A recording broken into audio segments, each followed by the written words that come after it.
Indonesia di seluruh pelosok negeri ini akan tiba jelang timnas melawan Tiongkok. Ini akan seru, akan menegangkan. Kita akan bahas bagaimana kedua pelatih akan adu strategi bersama dengan analis sepak bola Gita Suwondo dan juga Ketua Paguyuban Supporter Timnas Indonesia Ignatius Indro. Selamat malam Bung Gita. Bung Indro. Selamat malam. Deg-degan saya ini sebenarnya dari kemarin. Kalau tadi vibes-nya, backsound-nya menegangkan, memang masih menegangkan itu ya.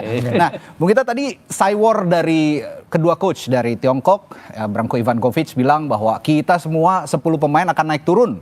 Di 10 striker, 10 pemain bertahan akan terus naik turun.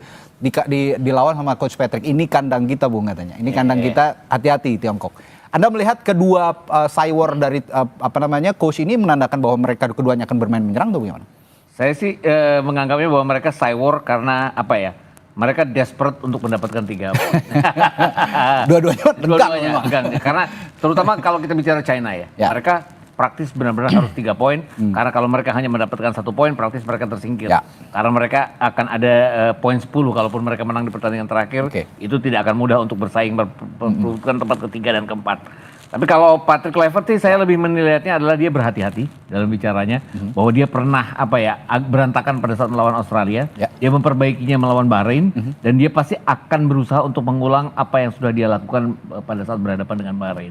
Itu kan kita main hati-hati, kita menunggu di belakang. Dan kalau Ivankovic tadi bilang bahwa akan bermain dengan 10 penyerang, 10 ke belakang, itu sih saya rasa hanya war bahwa dia memiliki pemain yang punya dengan segala macam kemampuannya. Tapi itu sebenarnya tidak terlihat dalam 8 pertandingan China. Mereka lebih defend to counter jadi. Ya ini karena laga hidup mati, war menjadi satu elemen penting seperti. Betul, dan untuk ngomongnya bercanda kan kalau bercanda.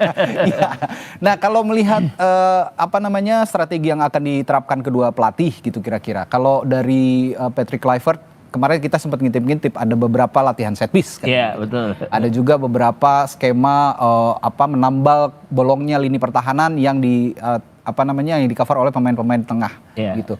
Kalau melihat strategi seperti itu, mungkinkah kita akan bermain seimbang antara menyerang dan bertahan atau justru akan full menyerang? Nggak akan sebertahan pada saat berhadapan dengan Bahrain. Tidak akan sebertahan pada saat kita berhadapan dengan Australia dan Arab Saudi pada saat kita clean sheet 3-3 pertandingan itu di GBK ya.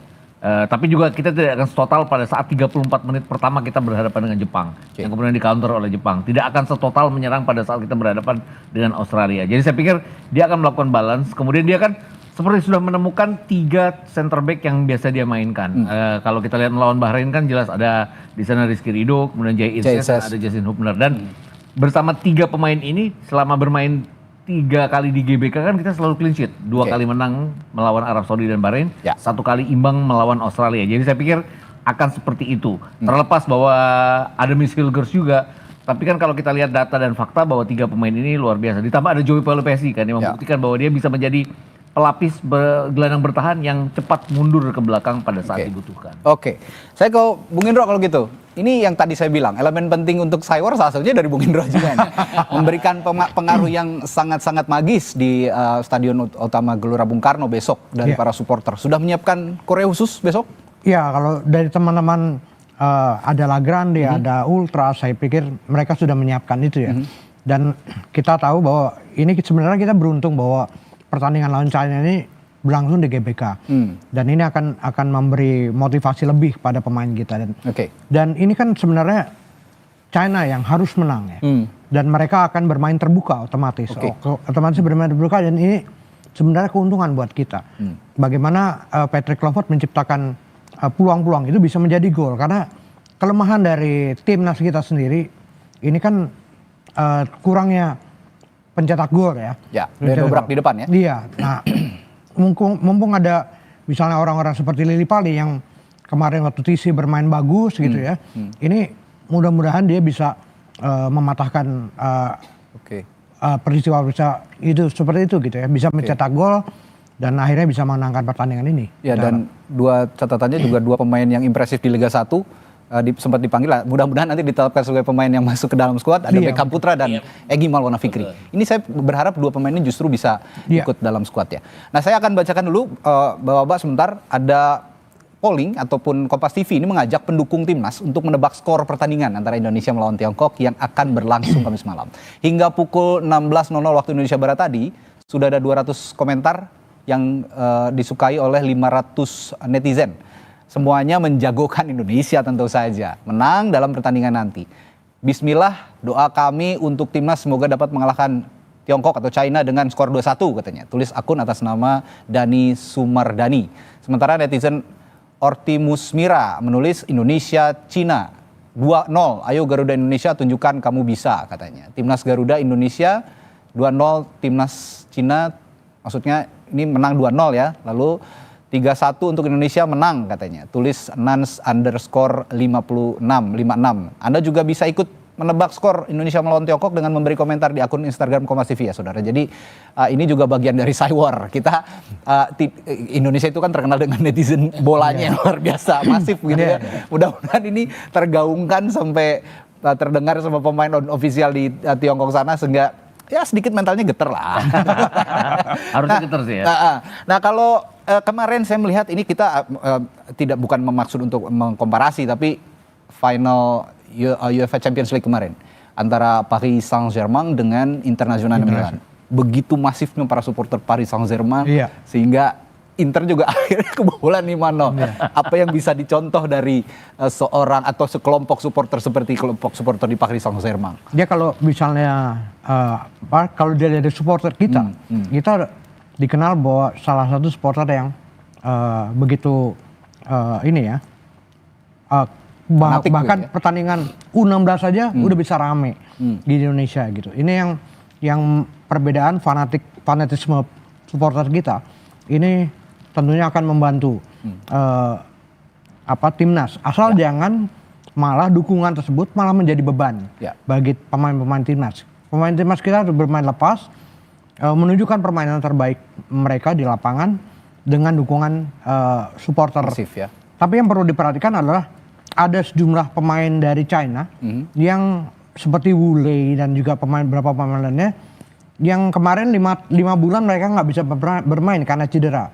Nah mereka besok bisa main. Nah ini yang perlu diperhatikan juga bahayanya pemain-pemain yang sembuh dari cedera itu dari pemain Cina. Kalau gitu saya ke Bung Gita, masifnya dukungan dari para supporter baik online ataupun offline gitu ya di dunia maya maupun besok yang ada di Stadion Utama Gelora Bung Karno seperti yang disinggung oleh Bu Indro tadi, apakah bisa jadi justru penyuntik semangat apa jangan-jangan nanti malah grogi sendiri nih? Kalau lihat dari pemilihan pemain yang dipanggil oleh Patrick Kluivert, mereka sudah punya pemain-pemain yang bermental baja atau belum? Saya pikir dalam 4 pertandingan yang sudah kita mainkan di GBK, 1 diantaranya dipegang oleh Patrick Kluivert ya.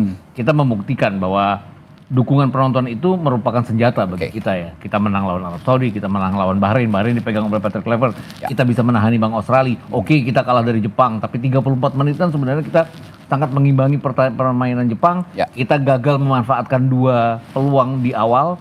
Ini yang harus kita benar-benar klinis di depan di momen-momen yang sangat dibutuhkan. Itu yang harus kita lakukan. Saya pikir dukungan penonton adalah salah satu hal yang paling paling merupakan senjata. Saya yakin tidak akan membuat para pemain jatuh mental, tapi justru akan membangkitkan keinginan mereka untuk menang. Menang, belum berarti lolos menang, tapi yang jelas akan menang gitu. Kalau bicara adu taktik ya itu tadi, mengordinasikan supporter dan bahkan Coach Patrick sendiri sudah sebenarnya lebih sering intensif berkomunikasi dengan supporter meskipun lewat akun media sosial gitu ya. Ini juga direspon dengan sangat positif. Nah, bicara tadi dari sisi supporter, kalau ada taktik di lapangan hijau, tentu saja kita masih berkutat dengan teka-teki siapa pengganti Marcelino. Ini yang jadi pertanyaan banyak pecinta bola juga.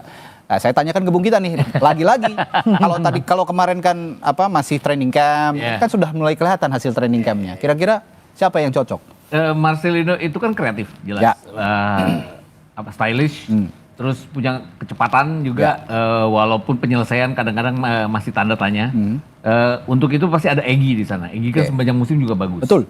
Vano dengan pengalamannya. Dan kemarin dicoba tim A lawan tim B kan Vano bikin hat-trick. Jadi saya pikir untuk hal itu mungkin antara Egy dan Vano. Tapi kan Vano bisa dipasang di kiri juga. Kiri kita kan tidak ada Ragnar. Ini yang juga merupakan missing link kita, nggak ada Ragnar. Ada Dean James, tapi Dean James kan lebih ke posisinya back kiri. Ya. Vano lebih kreatif di sana. Dua pemain sayap kanan dan sayap kiri kreatif ini pasti akan menunjang.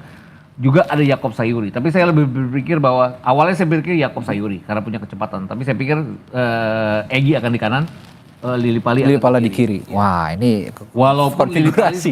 sepanjang musim ini tidak menunjukkan performa seperti musim lalu ya, yang luar biasa bersama Borneo, tapi dia membuktikan di TC di Bali dia sangat baik. Oke, nah tapi ada pertanyaan kemudian selanjutnya. Tom Haye kalau Bung Gita bilang kemarin pemain 70 menit. Iya betul. Kalau Lili Pali gimana, mampu nggak atau 70 menit juga jangan-jangan? Dia nggak pernah terkenal 70 menit ya, artinya dia secara fisik oke, bisa ya? bermain selama 90 menit. Saya juga bingung kenapa Tom Haye itu benar-benar 70 menit ya, tapi kan ada Ivar Jenner buat. Ya, kalau ada pelapis begitu. Ada pelapis.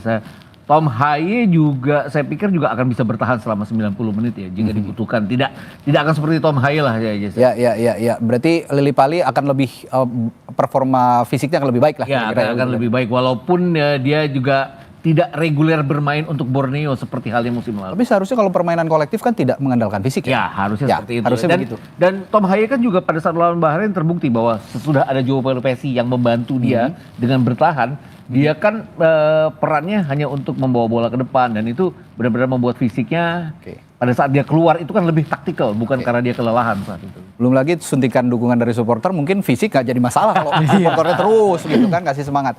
Ngomong-ngomong besok ada tifo yang disiapkan nggak? Tifo apa sih? Ada bocoran nggak? Wah, kalau itu kalau dibocorkan tentunya nggak surprise ya. Tapi katanya besar banget ya.